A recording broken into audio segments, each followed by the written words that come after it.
Glória a Deus, queridos. Se você veio com alguém, só as pessoas que você veio, né? Já cumprimente, fala, que bom que você está aqui, dê um abraço bem gostoso. De repente você nem teve a oportunidade de fazer isso, e depois assente-se no seu lugar, por favor. Glória a Deus.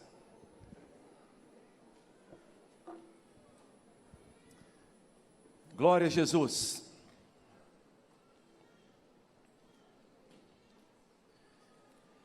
Eu não sei quanto a você, mas quanto a mim, eu estou muito animado. Estou animado pela expectativa do descortinar da história, de muitas coisas que estão acontecendo. Einstein, até o Jaime passou um texto muito bonito, um livro que tirou de Einstein, ele dizendo que nós não devíamos nunca desprezar as crises. A falta de crise causa uma monotonia, e nós muitas vezes não crescemos, e numa crise nós aprendemos a crescer. Numa crise aprendemos muita coisa, desenvolvemos talentos. O Einstein não usa a palavra dom, mas ele quer dizer isso, esse talento, esse dom, essa capacidade de você criar novas coisas. E é isso que temos aprendido e temos visto nesses dias. Todos acompanharam, né? Eu e a Alice estivemos com Covid, nós dois. E, aliás, minha família inteira, todas minhas filhas, todos meus genros, todo mundo já passou por Covid. Estou com um cavalo em casa, está tossindo, acho que ele está com Covid também. E, em nenhum momento quero desprezar a doença, ou dizer que é uma bobagem. Não posso fazer isso com tanta gente que morreu, tanta gente que passa dificuldade. Mas estou falando isso aqui por seu bem, estou falando é por minha causa não. Tanto eu e a Alice estamos bem liberados, glória a Deus, estamos felizes, estamos passando tranquilo, né? Mas estava conversando com a médica da nossa igreja, eu passei na casa dela antes de vir para o culto aqui. Ela foi muito gentil, a Alice fez uns biscoitinhos, nós levamos para ela lá. E aí, ela falou assim, pastor, vocês passaram bem por causa da cabeça de vocês. Ela falou, a cabeça e a fé que vocês têm.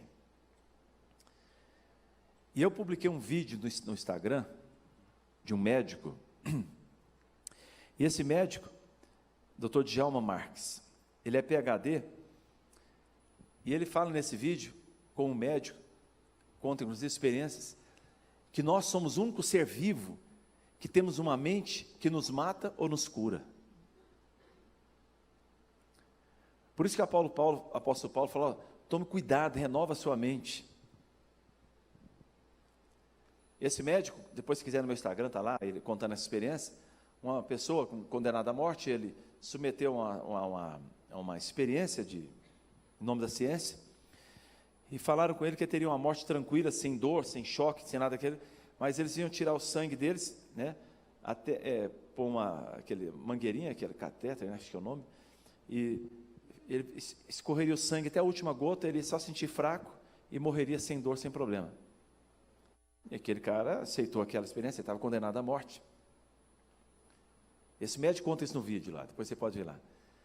Aí, furaram a veia dele, ele ficou deitado na maca, preso ali, e a mão dele para baixo, só que eles fecharam a mangueirinha, não deixou sair nenhuma gota de sangue, nenhuma gota. Mas puseram uma água sem ele ver debaixo da cama dele, pingando, quebrando, como fosse o sangue escorrendo pela veia. E aos poucos o pessoal foi diminuindo a água, a veia dele estava normal, nada mudança. Mas ele estava só ouvindo o barulho, e foi pingando aos pouquinhos, quase parando as gotas. E os sinais vitais dele foram diminuindo, e o coração parou, ele faleceu. Não tinham tirado uma gota de sangue dele. Mas a mente dele começou a funcionar, eu estou morrendo, esse barulho é do meu sangue. E ele se matou, a mente dele destruiu. Tem um médico, PhD, depois você vê no meu Instagram lá, eu postei esse vídeo lá, o médico contando essa história. E esse médico diz, tome cuidado. Esse bicho ruim que existe por aí, fala desse jeito, toda vez que você está ouvindo a notícia todo dia, morte, morte, morte, morte, morte, morte, você está colocando dentro da sua vida, na sua casa, um médico falando isso. Eu estou dando ênfase em um médico falar, porque eu falo isso muitas vezes. Eu tenho falado aqui muitas vezes, a imprensa, 90% dela ela é satânica, ela é endemoniada. O diabo usa a imprensa para tirar fé do seu coração, para tirar desânimo. Qual a melhor estratégia do diabo para parar uma nação? Para uma igreja, para uma empresa, para pessoas, vidas? Qual a melhor maneira? É trazendo pessimismo, desânimo, pintando um futuro mais negro possível, para que você não tenha esperança. E se não temos esperança, nós não lutamos. Por que eu vou lutar contra outros que eu não tenho esperança?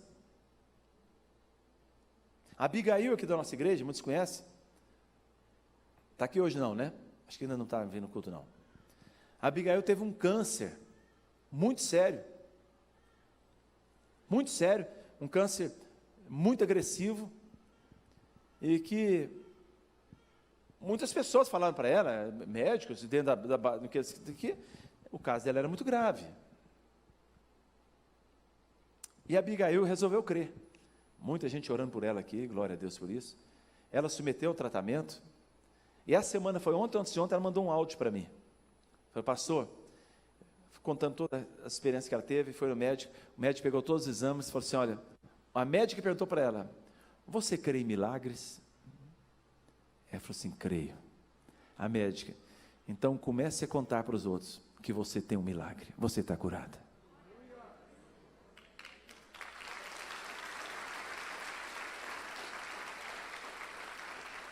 Mas se ela acreditasse no primeiro laudo, ela já tinha morrido.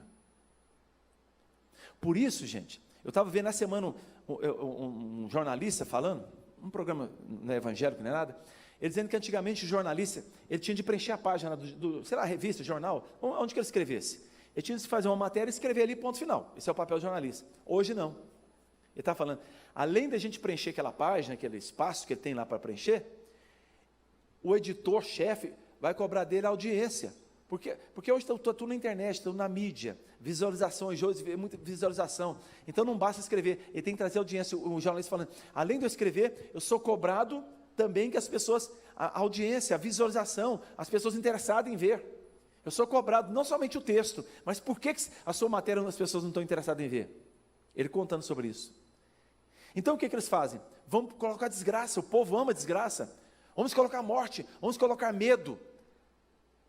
Coisa melhor para vender o medo. Se você vende o medo, as pessoas vão atrás. Por isso, queridos, que eu vejo 90% da imprensa ela é usada por Satanás para tirar a alegria do seu coração, o medo. Semana passada, quando eu estava com Covid, na outra semana, eu falei assim, quem quiser perguntar alguma coisa, vai perguntar. A pergunta mais frequente que eu recebi, mais repetitiva foi, o que você sentiu quando você descobriu que estava com Covid? Porque tem gente, queridos, da nossa igreja inclusive, que me ligam chorando, desesperado. Eu falei, que eu estou com Covid, mas e aí, você tem um problema? Você tem alguma morbidade? O que está acontecendo? A pessoa, não, eu só estou com Covid. E por que esse desespero? Minha mulher, nós dois fomos fazer o exame, por volta de 5 horas da tarde, dela saiu, o meu não. Eu falei, bem, o seu saiu? Eu falei, não, o meu saiu. Eu falei, o que deu? Só vou falar depois que você vê o seu. Brincando. O que deu? Estou com Covid. Sério?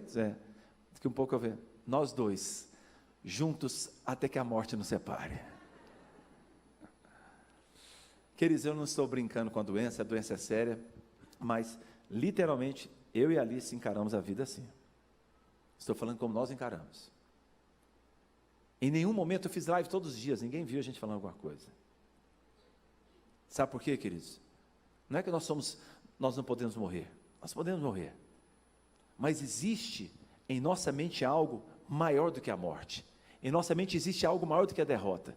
Em nossa mente existe algo maior do que qualquer laudo da medicina possa dar. Eu, particularmente na minha casa, nós não ouvimos mais noticiário de jornal. Eu ouço sim, seletivamente. aquilo que eu quero ouvir e aquilo que me interessa. Nós precisamos ser curados. O que tem matado o Brasil ouviu um ranking mundial esses dias. O Brasil tem em primeiro lugar no ranking mundial de ansiedade. As pessoas estão morrendo com ansiedade. Pastor Silas Malafaia, já contei isso aqui em outra ocasião, ele disse que 2 pessoas dele morreram na igreja, assim que pegaram o resultado do Covid. Olharam o resultado do Covid e tiveram um ataque fulminante do coração. Tanto medo. Deixa eu dizer uma coisa para você, meu querido, minha querida. Nós estamos na pandemia? Estamos. O vírus é grave? É grave. Mas deixa eu te falar uma coisa para você. Creia no Senhor Jesus Cristo e será salvo. Nós precisamos entender que Deus pode. E se Ele me levar, levou. Ponto final. Em nome de Jesus, queridos. O pastor Paulinho estava contando de manhã aqui, na live que eles vão fazer meia-noite, da lista de pessoas de oração na live deles, já passou de 100 na lista dele. Mais de 100 pessoas na lista dele que foram pedir de oração, que estavam doentes, e todos foram curados. Eu tenho muito mais motivo para você crer que é possível, do que você não crer. Meus queridos, nós precisamos entender que nós estamos em dias difíceis sim, mas em dias de vitória. E se você veio para cá nessa noite, achando que você vai encontrar em mim pessimismo, o pastor agora está derrubado, a Covid, que nada, que derrubado, derrubado é o cão. Derrubaram minha barba, estava grandão, agora ficou pequenininha. O cara falou assim, pastor, eu acho que você pegou Covid por causa da barba. Tirou, era no outro dia você pegou. Minha gente querida, deixa eu dizer uma coisa para você. Nós temos motivos para celebrar, e nessa noite eu vou te dar motivos para que você possa sair saltitando, crendo que Deus tem algo especial e você precisa estar preparado para esse tempo de Deus. Um tempo novo sobre o mundo, sobre o Brasil, sobre a nossa igreja, sobre a família, em nome de Jesus. Amém? Eu queria falar sobre a porta do Hades, Mateus 16, 18 a 19, se puder colocar o texto lá atrás, diz assim: também eu te digo que tu és Pedro, e sobre essa pedra edificarei a minha igreja, e as portas do inferno, na versão grega diz, as portas do Hades, não prevalecerão contra ela. Dar-te as chaves do reino dos céus, e o que ligares na terra terá sido ligado nos céus, e o que desligares na terra terá sido desligado nos céus. Amém? Preste atenção nesse texto lá, pode deixar um pouquinho esse texto lá, por gentileza. Primeiro, ele está falando da revelação que Pedro teve, que Jesus era e tal.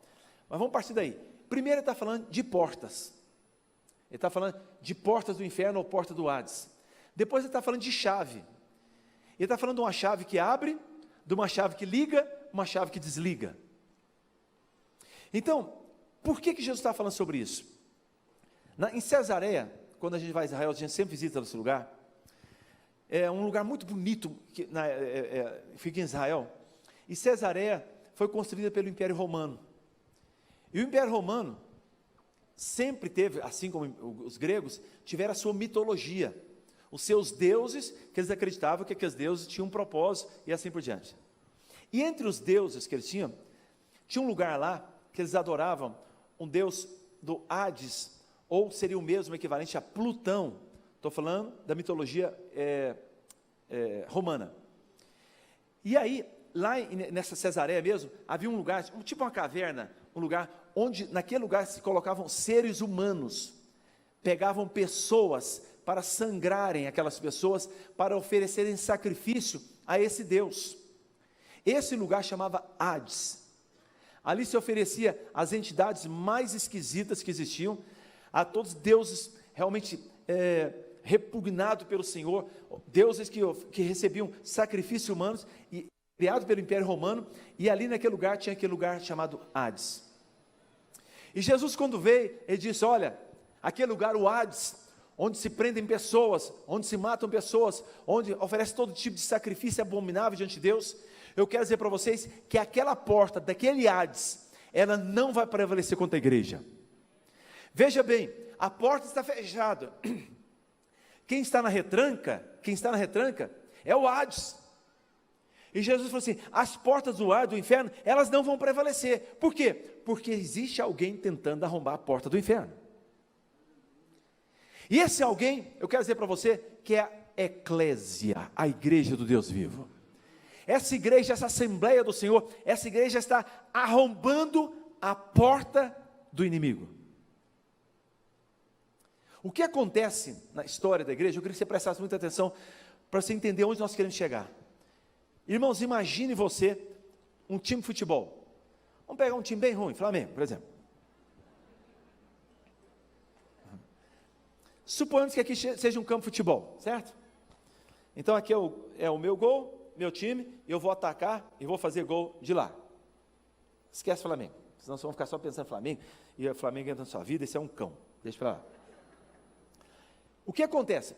Vamos pensar um time de futebol. Vamos supor que o seu time esteja muito bom, e o adversário vem para tentar fazer o gol de cá. E aí o seu time está muito bem na retranca aqui e tal, aqui é o meio de campo, e o seu time toma a bola do adversário, e vai com a bola, dominando, o seu time vem massa.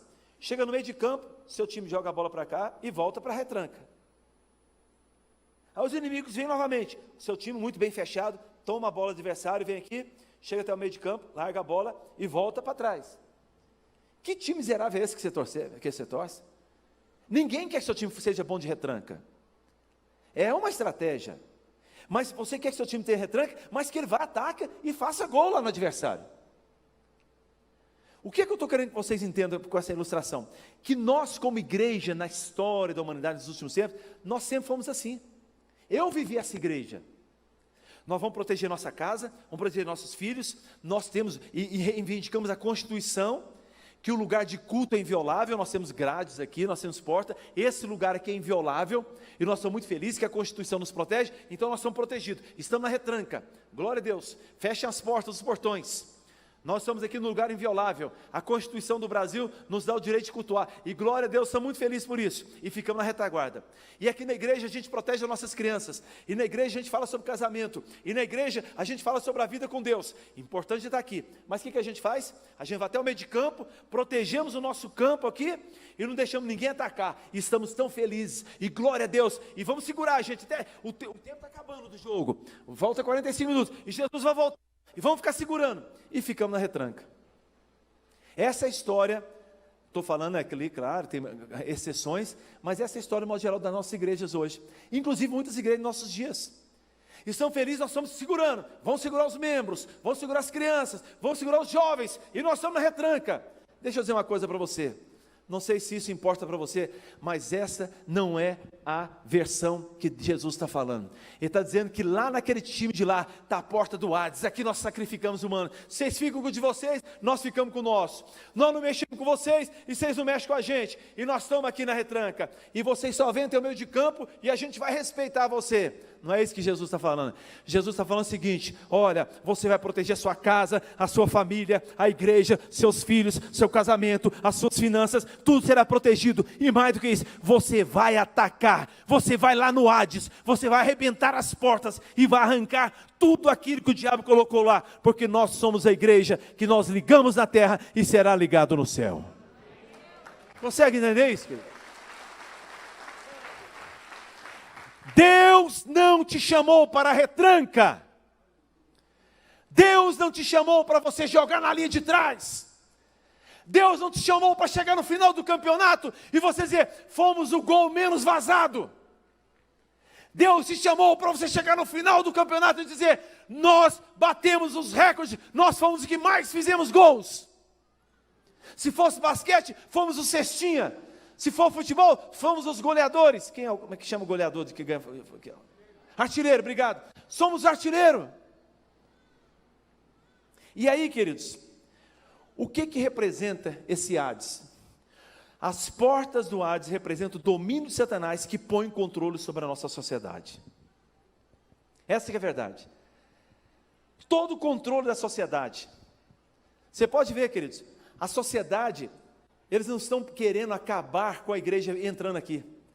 A sociedade quer de alguma forma atacar a sua vida, a sua identidade principalmente, para que você não possa entender o propósito de Deus que tem na sua vida. E eu vou falar uma coisa aqui, espero que vocês entendam isso, e é necessário que a gente transforme a nossa identidade, para que nós possamos viver o que vai vir logo depois dessa crise. Preste atenção no que eu vou falar para vocês. E eu vou falar de números, para que você possa entender que eu estou falando matematicamente que as coisas vão acontecer no Brasil. Guarde isso no seu coração. Queridos, eu estava lendo ontem, procurando no Google, e a ONU, tem muita coisa errada dentro daquela ONU, mas estou falando a ONU chegou à conclusão, o Brasil nos últimos 4, 5 anos, o Brasil começou o superávit da produção. Nós produzimos hoje no Brasil, por exemplo, quatro unidades, vamos dizer, 4 toneladas, vamos falar assim. De cada 4 toneladas de grãos que nós produzimos no Brasil, 1 fica para a produção interna, e nós já temos 3 para servir o mundo. Entende o que eu quero dizer? Ou seja, o que nós produzimos dá de sobra, e nós temos 3 partes ainda para ser o celeiro do mundo. A ONU, eu vi falando, eles acreditam em estudos que a partir de 2024, o Brasil pode se tornar a primeira potência do mundo em produção de alimentos para a humanidade. Eu estou falando 2024, vai no Google depois, você vai ver se eu estou falando a verdade. 2024, nós estamos em 2021. Alguém viu um vídeo que eu postei essa semana aqui, eu falando alguns dados, quero repetir para você entender onde nós queremos chegar. O mundo hoje, nós temos aproximadamente 7,8 bilhões de habitantes. Há uma previsão que nos próximos 30, 40 anos, nós chegamos a 9,5 bilhões de habitantes. E com esse aumento da população, aumentará-se a demanda de comida. Aliás, hoje, nós já temos uma deficiência de comida e de bebida, água, estou falando de água. E o que acontece? Para que o mundo venha a ser suprido desses 9,5 bilhões de habitantes do planeta Terra, é necessário que se aumente pelo menos 50% dos grãos que nós produzimos hoje. Grãos, seja milho, põe tudo que você quiser, grãos. E os técnicos não veem como os países que são campeões de produção, os Estados Unidos, por exemplo, é o maior produtor, e outros países do primeiro mundo.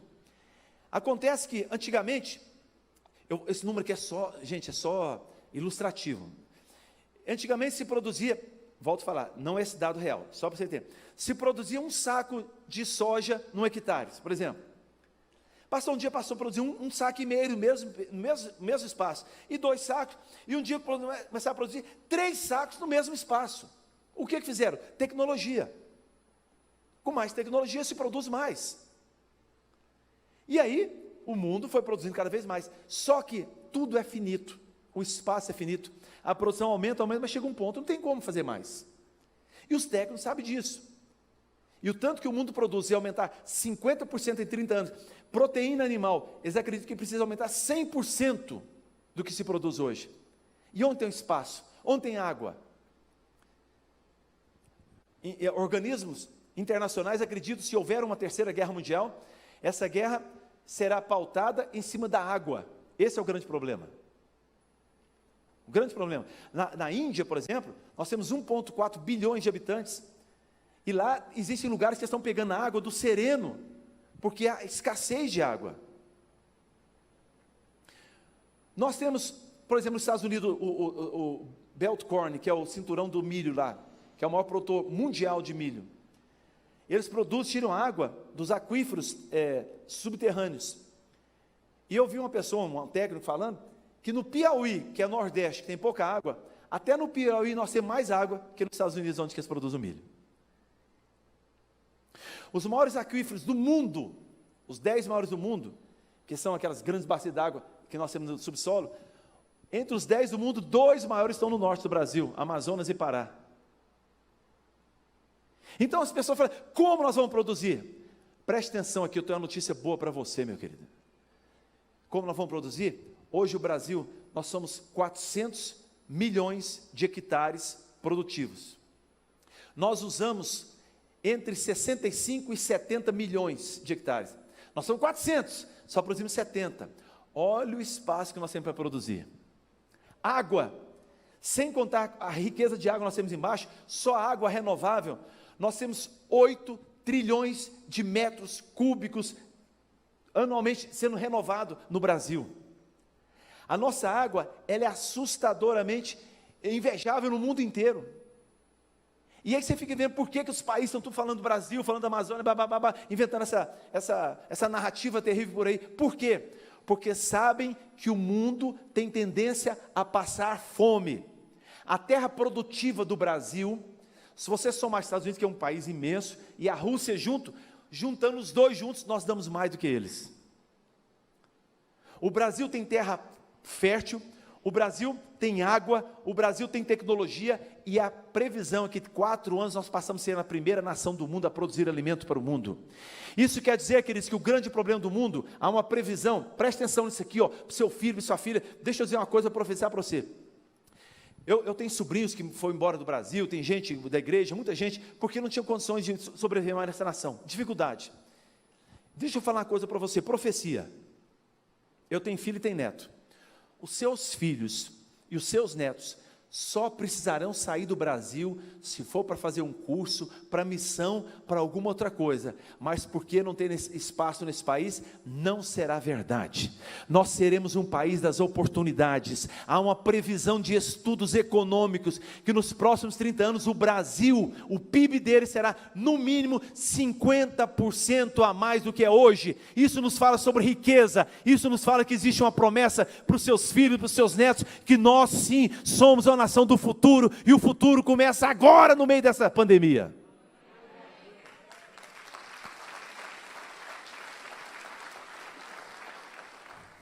Mas a imprensa não vai falar isso para você nunca, nunca. Agora preste atenção, queridos, com todas essas coisas, eu vejo, são duas linhas, Deus levantando a economia do país, que vai levantar, já está levantando, no meio da pandemia, o Brasil, a recuperação dele está sendo maior que a Europa, o desgaste do Brasil foi muito menor do que os países ricos, já está levantando a economia do Brasil, preste atenção, juntamente com a economia, Deus está fazendo uma coisa tremenda, levantando a igreja da mesma forma. E por que Deus está levantando a igreja? Preste atenção no que eu vou falar para vocês. O Brasil é um dos países o país mais miscigenado do mundo. Se você for aqui, nosso vizinho aqui no Paraguai, você vai ver que o pessoal do Paraguai é tudo igualzinho, aquela cara de índio. Vai na Bolívia, mesma coisa. Você vai lá os países orientais, que olhinho puxado, nem se fala, né? Tudo igual. Na Alemanha, tudo igual. Agora aqui no Brasil, olha só para o seu lado aqui, ó. Se eu precisar, pastor, manda um alemão aqui, alemão batata, aqueles bem brancão. Opa, tem um aqui ali, não vou apontar para ninguém aqui agora. Pastor, eu preciso de um cara indiano. Olha o Rai ali, ó. Cara do indiano. Então não olha para você, Rai. Ou seja, nós temos gente de todo jeito aqui. E o brasileiro é amado em todo lugar do mundo. E está sendo muito mais. Preste atenção no que está acontecendo. O mundo inteiro, os Estados Unidos, que é uma nação, tem as maiores igrejas do mundo, nas igrejas fortes, a gente sabe, tem outras nações também. Um pastor, eu falando com ele ontem, ele estava mandando uma pessoa para Bethel, uma igreja tremenda, maravilhosa, lá na Califórnia. Ele falou assim, olha, eu queria fazer um curso aí, vocês estão aprendendo mais com vocês. Ele falou, você pode mandar, mas deixa eu te contar uma coisa, nós aqui dos Estados Unidos, estamos querendo mandar gente para o Brasil, para descobrir o que está acontecendo no Brasil, que nós estamos vendo um mover de Deus espetacular. O descende antes da pandemia, vieram americanos, passou de fora, e falaram aqui no Brasil, o que está acontecendo no Brasil, nós não estamos vendo nem na América, onde começou isso, nem em lugar nenhum. Há alguma coisa impressionante acontecendo na nossa nação. E acontece mesmo quando você vê ministros, volta e meia, o presidente andando, o menininho vem, põe a mão na cabeça dele, começa a orar, é isso que digo, e reteté e tal, do mais. Então nós vemos isso todo momento, todo dia, todo lugar. O Brasil começou a despertar para a oração. O Brasil, é claro que tem gente que não gosta disso, mas eu quero dizer para você, esse despertar na Europa, a Europa, eu estive na Escócia, onde John Wesley pregava. Hoje é um shopping cheio de pessoal tomando cachaça, é grande o templo, dividido em boxes menores. Você vai na Inglaterra, onde grandes avivamentos, tudo presbiteriano, tanta coisa aconteceu, tudo acabou. Acabou. Aí você fala, pastor, onde que estão as coisas? Só que no Brasil está ao contrário. Você passa no lugar, não era um cinema? Agora é uma igreja. Ali não é teatro? Agora é igreja. Ali é um bar? Mas agora é igreja. No Brasil está ao contrário. Inclusive o Lula fez um discurso uma vez que precisava parar de vender cinema para a igreja. Senão não teria mais cinema, tudo viraria igreja. Porque o Brasil está crescendo, a igreja está crescendo e ela está tomando todos os lugares da nossa nação. Semana passada, o Silas Malafaia foi invocado numa reunião da CPI. Porque disse que o presidente estava tendo um gabinete paralelo, falou, o gabinete paralelo é o Silas Malafaia, que sempre está com ele, conversando com ele. Então, o cara fez, eu faço um requerimento, então, um senador, que convoque o Silas Malafaia. E fizeram. E o Aziz lá, o presidente lá, ele esteve com o Silas Malafaia em Manaus. O Silas Malafaia fez um evento quando ele era candidato. E naquele evento o Silas Malafaia juntou 500 mil de pessoas para ouvi-lo. E esse Aziz, que é o presidente da CPI, que tem acusado de um bocado de coisa aí, não vou entrar no detalhe, ele estava lá e viu o poder da igreja. Na terra dele, em Manaus, Silas Malafaia fez evento com 500 mil de pessoas. E aí, ele falou, não vou chamar ele não, porque as conversas com o presidente é espiritual. O Silas Malafaia foi para a rede social, eu sempre posto também, falou assim, olha, vocês estão com medo de mim, me chame, eu quero ir, eu quero ficar tete a tete com vocês, me chame. O que eu falo com o presidente é política sim, eu falo de assunto de política, de vacina, de saúde, eu falo isso com o presidente, me chame, eu quero ir para a CPI. E ele, não. Aí o Bolsonaro na live dele de quinta-feira falou assim, vocês não quiserem chamar o Silas Malafaia, ou tem medo do Silas, ou tem medo do povo evangélico. Quando ele está falando do povo evangélico, é claro que a gente é um povo pacífico, não é que a gente vai fazer alguma coisa, não é isso. Mas quer dizer o seguinte, nós somos um povo respeitado, nós já temos o direito de levarmos a nação onde nós queremos, e nós vamos levar essa nação aos pés do Senhor Jesus Cristo.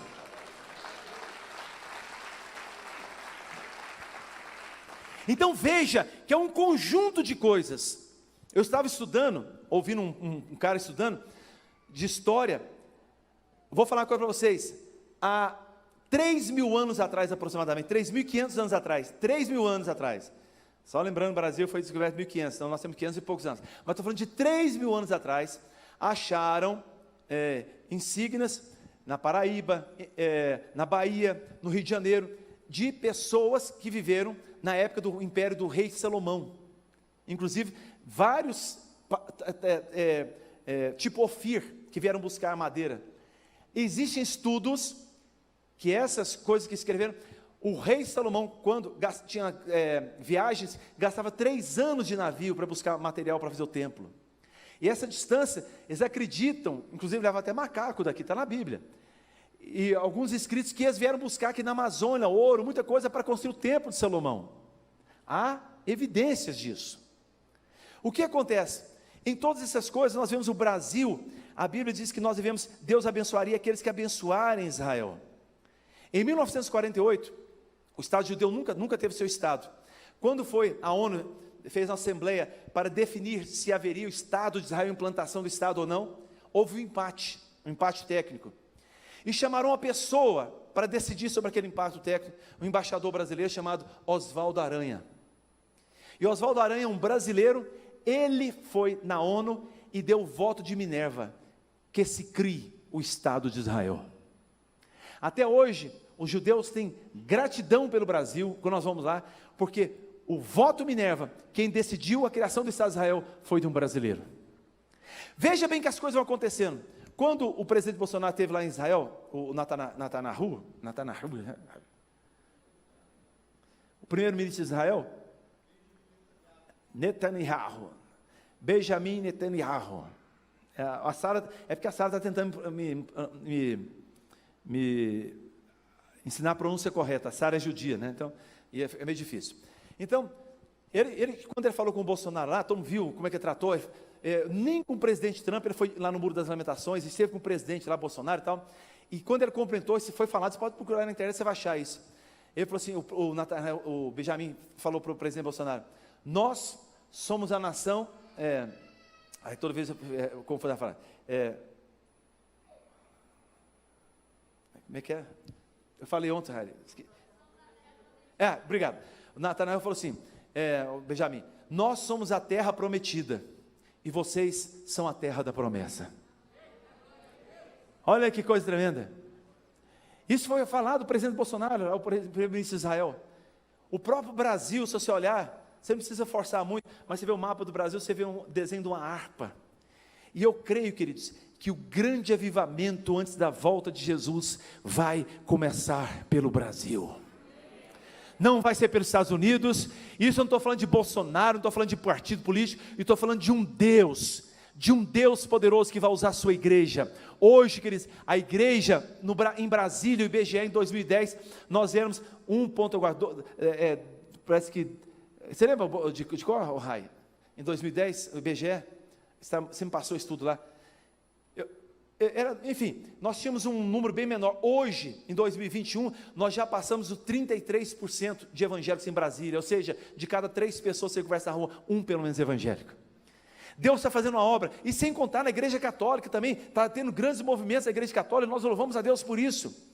Por que eu estou contando essas coisas, queridos? Eu estou contando para você, para dizer que o Brasil está preparando para entrar num novo momento na história da humanidade, e eu e você fazemos parte disso. Por isso que nós precisamos levantar a nossa bandeira e proclamarmos o reino de Deus na economia do país, na política do país, na cultura do país. Tem mais de 2 anos que a gente vê homem nu no shopping, enfiando o dedo um no outro, como a gente via. Tem mais de 2 anos que essa porcaria foi parada. Tem mais de 2 anos que o cinema brasileiro foi cortado verba pública para cinema de pornografia. Quer fazer pornografia? Faça com o seu dinheiro, mas com o meu dinheiro público não vai fazer mais. Deus está mudando a nossa nação, Deus está mudando o Brasil está preparando para assumir a cabeça das nações. Estou falando de igreja, estou falando de reino, estou falando da porta do Hades. As portas do Hades, do inferno, elas não vão prevalecer contra a igreja. Nós não queremos esse Congresso corrupto, nós não queremos o Supremo completamente vendido, nós queremos uma nação justa. E se existe uma coisa que o diabo quer destruir, é tirar a justiça do país, tirar o ânimo do país. E hoje, ainda nós não tomamos. Em Lucas 4, 5, 6, a Bíblia diz que o diabo levou Jesus a um alto lugar, e mostrou no relance todos os reinos do mundo. Ele disse: eu lhe darei toda a autoridade sobre eles, e todo o seu esplendor dos reinos, porque me foram dados, e posso dá-los a quem eu quiser. O diabo disse isso. Jesus não refutou, Jesus não retrucou, porque até aquele momento, quando o homem pecou lá no Éden, realmente nós vemos ao diabo. Mas Jesus na cruz, a frase marcante, tremenda e poderosa, que precisamos escrever em todos os lugares essa frase, Jesus disse assim: está consumado. Foi feito o que precisava se fazer, foi pago o preço justo, e esse preço justo representa 2 vertentes. A primeira, em favor da sua vida, os seus pecados foram lavados, você é a nova criatura, você é sacerdócio real, o diabo não tem poder sobre a sua casa, sobre a sua vida, você tem a vida eterna, e esse está consumado, foi dito ao diabo: acabou, apagou o preço, agora a autoridade está sobre a minha igreja, você não tem autoridade sobre os reinos desse mundo. Por isso, igreja, nós como igreja, vamos assumir os melhores lugares dessa nação, nós influenciaremos a cultura, influenciaremos a notícia, influenciaremos o ensino, a escola, a economia, e o Brasil vai sair, já começou a sair, por conta da graça de Deus, que Ele tem derramado sobre a nossa nação, através da igreja do Senhor.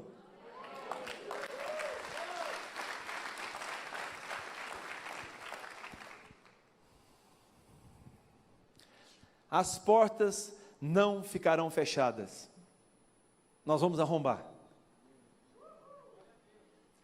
Que onda, que festa de arromba.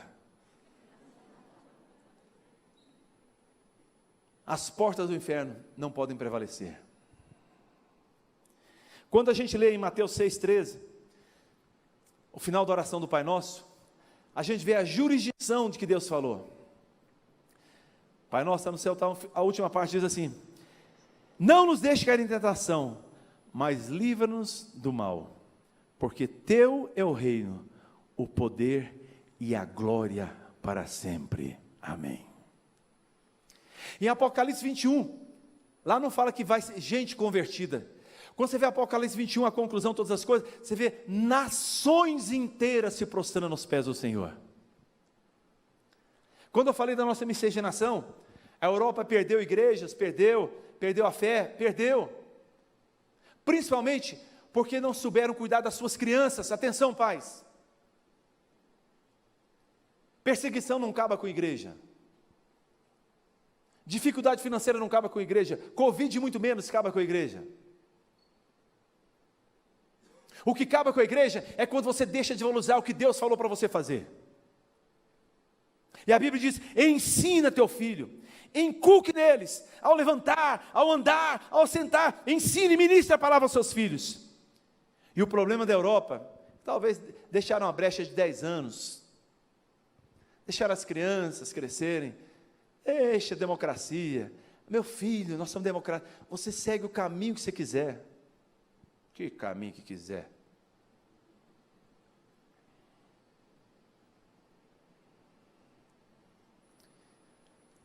Se nós deixarmos de ministrar nossas crianças por 10 anos, cria-se uma lacuna, a igreja acaba.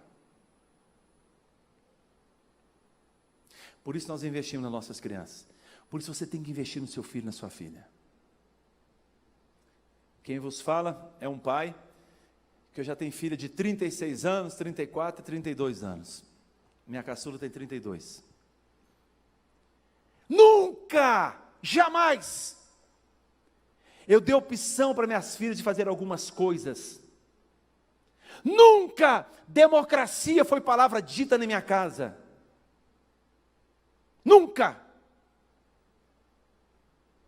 Pai, nós somos 3 filhas, nós resolvemos voltar que amanhã nós não vamos para a aula. Vai para a aula em nome de Jesus. Escolhe, por bem ou por mal. Pai, o Senhor tem que respeitar a minha fé. Respeito tanto que falo, crê no Senhor Jesus Cristo, ame a Senhor, vamos para a igreja comigo que você vai aprender. Nunca dei oportunidade que me matem na internet, falem mal de mim agora, porque se querem democracia, eu sou contra a democracia dentro de casa, tem que ser teocracia, Deus é o Senhor da nossa casa, e vamos fazer o que Ele falou. Eu sou como Josué, e digo, eu e a minha casa serviremos ao Senhor, ponto, isso não tem discussão.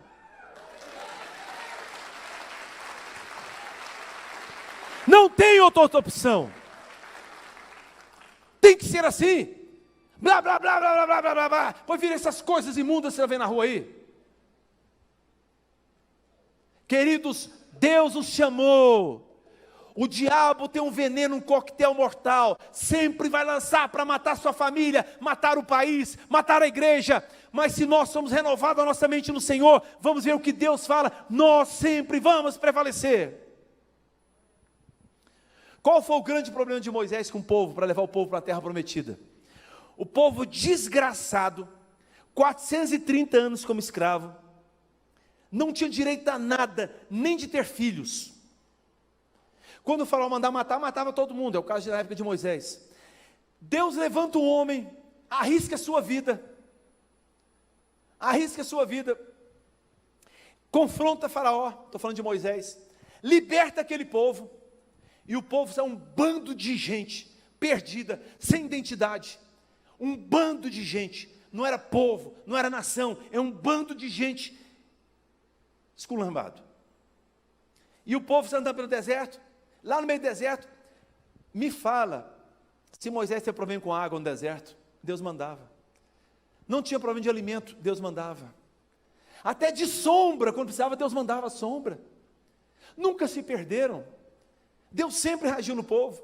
Qual foi o grande problema de Moisés? A falta de identidade do povo.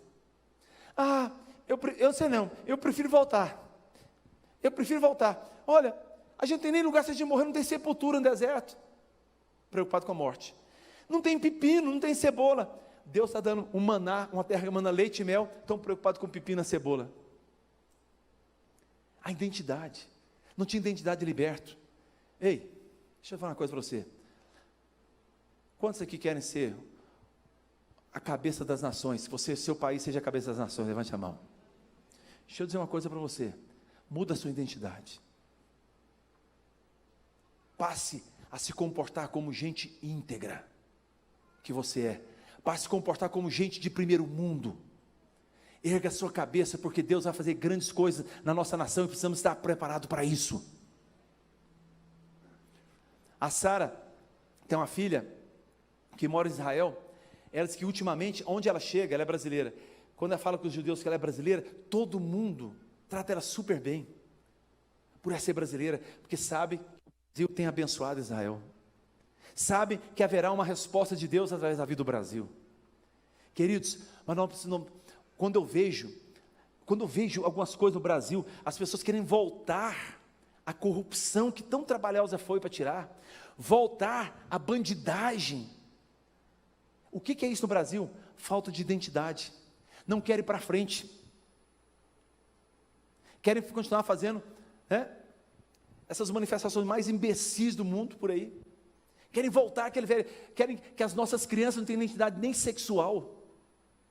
Querem voltar àquilo que nós vivemos. Ideologia de gênero. Minhas netas tiraram o passaporte, quando nós viajamos, foi no governo passado, veio no passaporte dela, cuidador 1, cuidador 2. Tinha que tirar até o nome de pai. Agora voltou os passaportes novamente, voltaram novamente. Sabe por quê? Estão querendo te dar a identidade do seu filho. Na nossa casa, na minha família tem pai, tem mãe, tem filho e tem filha. E lá em casa a menina brinca com rosa, menino brinca com azul e ponto final. Deus fez homem, Deus fez mulher. O resto é comportamento, não é sexo. E nós vamos entender que o diabo tenta tirar essa identidade das pessoas. Tem uma matéria aí grande, um assunto é outro, a quantidade de pessoas que têm suicidado com essa confusão sexual na cabeça. Tem um médico americano que começou com isso na década de 60, Dr. Dollar, o nome dele, eu lembrei, por causa do nome, achei estranho. E ele pegou 2 gêmeos e falou para a família que um deles era mulher, e começou a trabalhar com ele. Um suicidou e o outro até hoje fica revoltado com aquilo que fizeram com ele. A família foi destruída. Meu querido, a falta de identidade é uma das piores coisas que pode ter em nossas vidas. Eu preciso ter identidade de vencedor, que Deus me chamou para cumprir um propósito nessa terra. Eu preciso dessa identidade. O diabo trabalha dessa forma. O diabo trabalha com as más notícias, que bloqueiam a nossa mente, para a gente poder fazer coisas grandes. Gente, com essa pandemia, o povo deixou de sair, deixou de andar. Tem gente que fica 2 anos sem vir na igreja.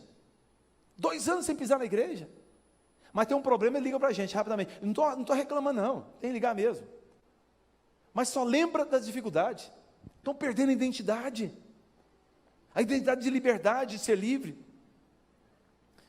Dr. Djalma Marx, eu falei sobre ele fala exatamente sobre isso. A nossa mente é tudo.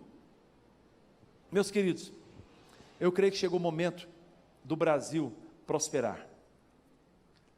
O Brasil, como já falei aqui e repito, nós estamos vivendo momentos ímpares em nossa nação. Antes da pandemia, vocês viram que era para fazer um evento decente num estádio, e começar a encher vários estádios no Brasil. Ao voltar a pandemia, não haverá lugar para reunir o povo de Deus mais. A igreja vai crescer exponencialmente. A igreja está crescendo, as pessoas estão voltando para Deus. Eu respeito qualquer pessoa, porém a opinião não respeito do Papa, que disse que no Brasil tem muita cachaça e pouca oração. Talvez ele está conversando com pessoas erradas. O Brasil pode ter cachaça, pode ter carnaval, pode ter muita coisa, mas tem oração sim. Tem oração sim, nós estamos crescendo. A nação do Brasil, a brasileira, o Brasil, que ele está uma coisa tão fantástica. Você pega o agronegócio, que é uma coisa forte no Brasil, até as músicas sertanejas, que mais cresce, enquanto você pega, por exemplo, quer ver? Olha que identidade. Morreu agora, domingo atrasado, se ela está vendo aquele cara, nunca tive isso na minha vida, é o MC Kevin. Nunca tive falar, nem sabia que existia esse cara. Aí eu vi a matéria dele sobre ele. Esse cidadão, esse rapaz, parece que tinha 22 ou 23 anos, é um garoto ainda. Ele tinha 10.600.000 pessoas que o seguiam. Isso significa 5% da população brasileira. 10.600.000. Eu fui lá ver quem é esse cara. Meu Deus do céu. Eu vi a matéria no dia que ele morreu, inclusive. Ele tinha ficado 24 horas bebendo, se drogando. 15 dias de casado, estava com outra mulher, com uma prostituta, outro quarto, no mesmo hotel que a mulher estava. Enfim, você pega as músicas brasileiras que mais vendem, são todas músicas terríveis, que fazem apologia à droga, à violência, ao desrespeito à mulher. Então isso está desformatado, vai ser formatado. Eu estava falando com os músicos aqui, nós precisamos começar a criar música, e nós vamos cantar nas praças, nas ruas, vamos fazer roda em todo lugar, o povo vai começar a cantar uma canção que adora o Senhor. Isso já está começando a acontecer. Você pega cara aí como o Eduardo Costa, tem não sei quantos milhões de seguidores aí, as lives dele, não sei quantos milhões de pessoas, o cara pega numa live, antes que alguém venha com gracinha, pastor, mas que cara, você viu o que fez? Não estou defendendo o que ele faz e o que não faz não, estou falando o que ele fez. Numa live, ele para tudo e começa a falar do amor de Deus, que não vale a vida sem Jesus, você precisa entregar seu coração a Jesus, ele não quer ter uma vida se estiver longe de Deus. O cara no meio da live, milhões de pessoas assistindo. Você pega o Zezé de Camargo, todos famosos, Zezé de Camargo, um dia falando sobre a fé que ele foi ensinado, a mãe dele, uma mulher de oração, para uma família, alguém foi sequestrado lá, a mulher começou a orar e foi esparramado isso. Isso vai acontecer muito mais, queridos, vai acontecer muito mais. A nossa nação está aos pés do Senhor. E nós somos tão diferentes, para que o mundo possa nos receber de volta.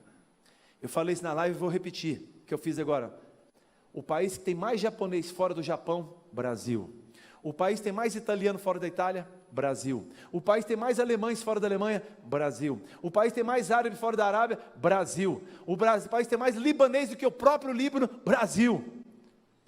Nós somos um povo aberto, e com isso as pessoas estão recebendo, e hoje o país que mais está enviando missionários para o mundo inteiro é o Brasil, e a nossa economia vai crescer, nós vamos alimentar países pobres, e vamos levar o evangelho que sacia a alma, e o pão que alimenta o corpo. Isso vai acontecer no Brasil. Nós somos uma nação da prosperidade, da vitória, e eu quero que você se prepare para isso, prepare para ser o melhor professor, o melhor funcionário público. Você precisa ser a melhor pessoa que Deus quer chamar. Ensine os seus filhos precisam ocupar o Supremo Tribunal, a Câmara. Não adianta falar para fechar o Congresso, não. Nós vamos colocar gente de Deus lá dentro, gente que tem um chamado que vai fazer a diferença. O Nicolas veio aqui na nossa igreja, aquele menino, um adolescente praticamente.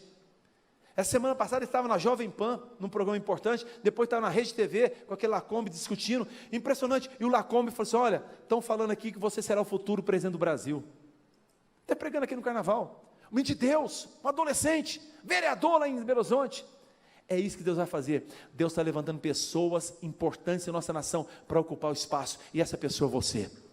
Sai desse lugar com uma bandeira diferente na sua vida. A bandeira representa a vitória, a bandeira representa, sabe, é o Jeová em si, é a bandeira que você conquista o lugar e finca aquela bandeira. A partir de hoje esse território tem dono, essa bandeira diz sobre isso. E nós vamos alcançar a nossa nação. Nós temos um prédio aqui, eu tenho falado com as pessoas, gente, vamos começar nesse momento de crise, como é que a gente pode ajudar a cidade? Eu estou com vontade de conversar com as pessoas importantes da cidade.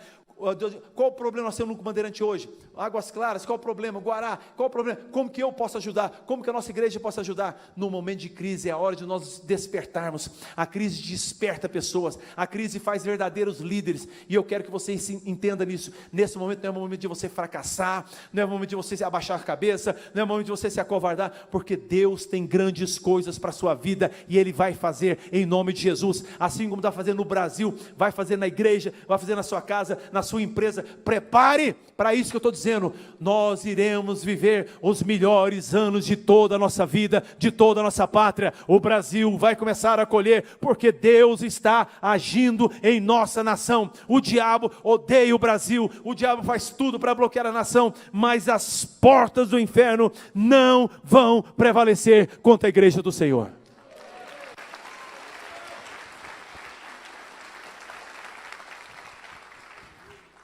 O Rai me ajudou ontem. Rai, eu estou falando de você aqui, fique de pé para o pessoal saber quem é Rai. Esse indiano aí, ó.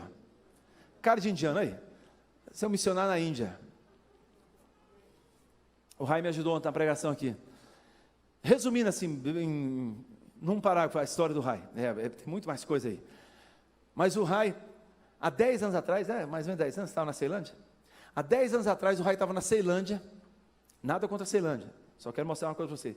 Morando num quarto, 3, como é que é? 3x4? Eu morava no 3x4, num cubículo lá, como ele falou, que de gente que saía, tinha chacina na porta da cadeia, gente morta. Muitos amigos dele estão na cadeia. E o Rai não tinha nada, mas um dia ele converteu, teve uma experiência com o Senhor, e ele começou a ter entendimento, já converteu com 30 anos de idade, começou a ter entendimento que Deus podia fazer na vida dele. E aquele garoto lá da Ceilândia, que não tinha, ele disse que uma vez ele resolveu ir no banco, pegou uma bicicleta, veio da Ceilândia até no Lago Sul, onde era a agência dele, de bicicleta, para pedir a um gerente para fazer um negócio, descontar um cheque, sei lá, uma coisa assim. Então, que não tinha nada, hoje o Rai, ele é um servidor hiper qualificado do Tribunal de Justiça, ele administra 80 milhões ele administra no tribunal, ele tem feito um trabalho tão tremendo lá, inclusive dando curso, assessoria, até internacionalmente, de 10 anos que ele estava lá, hoje ele mora no Parkway, um lugar maravilhoso, um terreno lá de mais de 3 mil metros quadrados, casado, filhos. O que Deus fez? Deus virou a vida dele, virou a chave. Meu querido, minha querida, eu poderia contar muitos exemplos aqui na igreja, que nós temos aqui, de pessoas assim. Deus quer virar a chave na sua vida, porque está virando a chave no Brasil. Não se iluda não, essas pessoas que querem voltar à desgraça que nós vivíamos, é impressionante, mas querem, não se iluda não. Lá no deserto o povo queria voltar para o Egito, porque não tinha identidade, mas quando nós temos a identidade de Cristo, nós sabemos que a vereda do justo é como a luz da aurora, que vai brilhando mais e mais, até ser dia perfeito. Que Deus te abençoe. Vamos.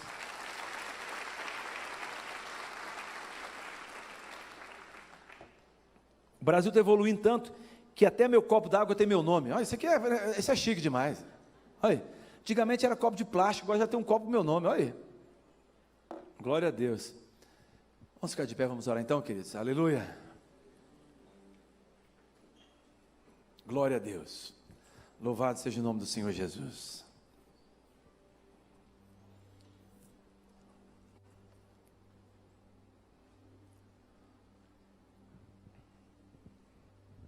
Ei, prepare a tua terra. Prepare a tua terra. Porque quando a chuva vem, ela vem para aqueles que estão preparados.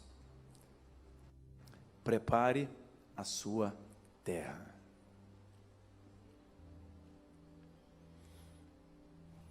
Eu não sei quantos anos Deus vai me dar de vida.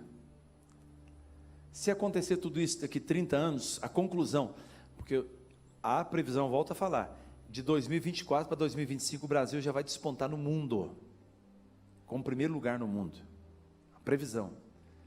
Mas o que eu estou falando para vocês, estou falando despontar no mundo como produtor agrícola, isso que eu estou falando. Há uma previsão, como eu falei, tudo isso vai acontecer daqui 30, 40 anos. Não sei se eu consigo esperar esse tempo todo não. Se for 30 anos eu vou estar com 92, dá, 92 acho que dá.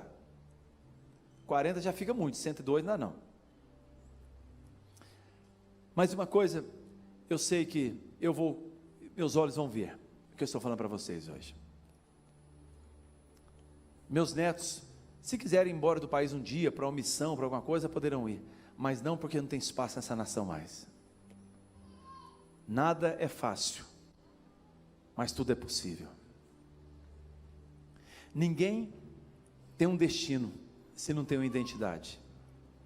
O Rai começou a falar ontem da Alice no País das Maravilhas. O Coelho falou assim, tinha vários caminhos. Eu falei, qual o caminho que eu sigo? Ele falou, mas para onde você quer ir? Ele falou, não sei. Ele falou, quem não sabe para onde quer ir, qualquer lugar serve. Nós vamos saber para onde nós queremos ir. Ainda existem pastores, igrejas por aí, que creem nessa visão derrotista, pessimista, escapista. Meu coração, eu estou com a visão expansionista. Vamos crescer. Estou vendo até a família da Tereza aqui, os meninos ali. Já começou a fazer o alicerce lá na chácara da igreja, um galpão imenso, vamos fazer para um projeto grande lá. Nós não paramos, porque nós estamos fazendo conforme a nossa fé nos diz. E vocês verão um dia, essa palavra profética que eu estou falando para vocês nessa noite, vai ficar guardada no YouTube, vocês vão ver que vai se cumprir. Aproveite, aproveite.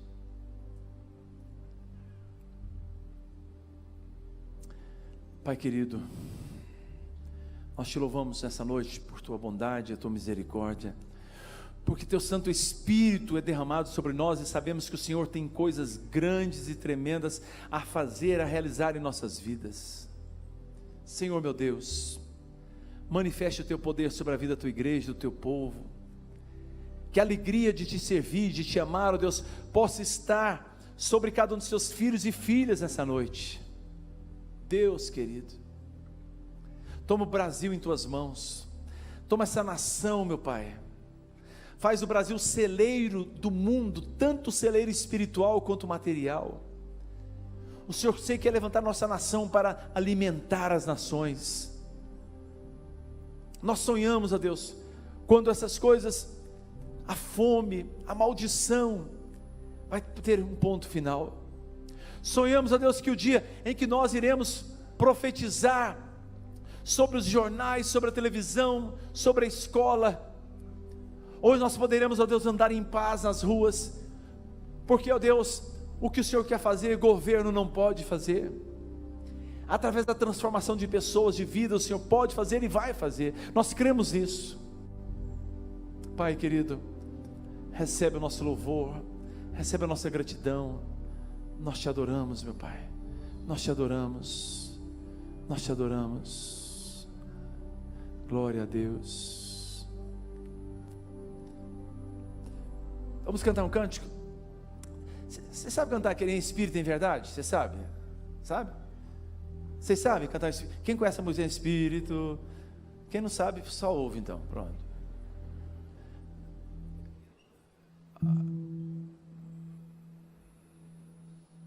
Vamos?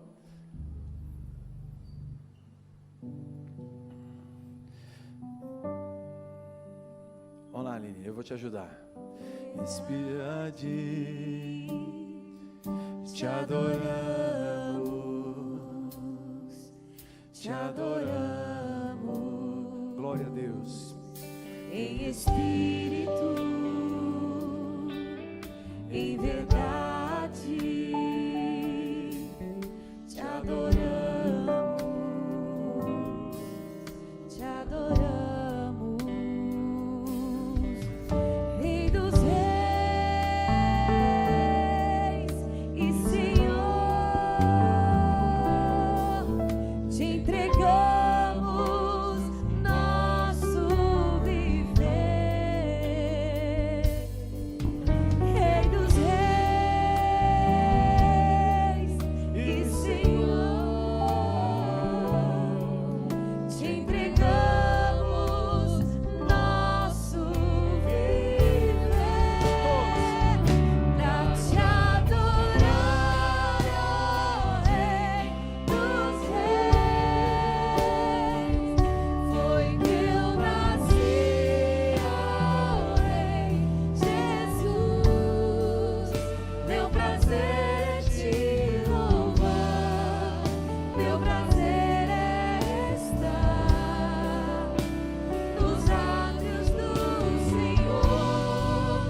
Meu prazer é viver na casa de Deus, onde flui o amor.